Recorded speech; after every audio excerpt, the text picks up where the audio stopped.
Наместо на обвинителна клупа Билјана Стојмановска, која се товари како дел од синџирот за даночни измами и перење пари, си ги спакувала коферите и заминала за Нов Зеланд. Додека обвинителството да побара одземање на пасошот, обвинетата го искористила моментот и ја напуштила државата.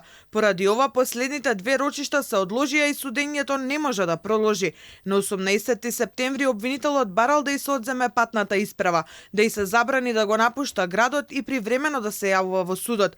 Барањето било прифатено ама за џабе, бидејќи Стојмановска веќе била замината од Македонија. На 29.2024 година Советот има донесено решение во отсуство на обвинетата со кое го прифаќа предлогот на јавниот обвинител и ги определува сите три мерки за обезбедување присуство. По спојување на обвинителниот предлог со актуелниот предмет Синџир, на последната расправа во судот се легитимирал бранител на обвинетата, соуредно полномошно од родител на обвинетата, кој го извести судот за адреса на обвинетата, која уште пред да биде поднесен обвинителниот предлог си има преселено во Нов Зеланд.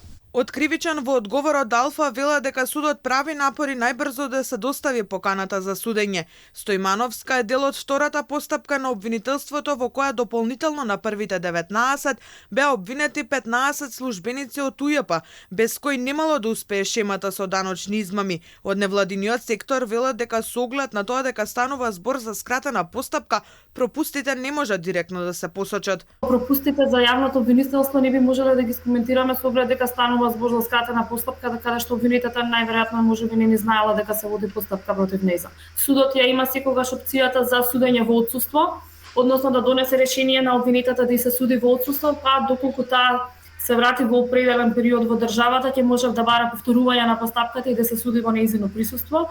А доколку судот не донесе такво решение, другиот начин кој што може да биде спроведен тоа да се покрене потирница. Сега останува отворено и прашањето дали некој ќе сноси одговорност за тоа што една од алката од Синџирот со измами во УЈП не седна на обвинителна клупа досега.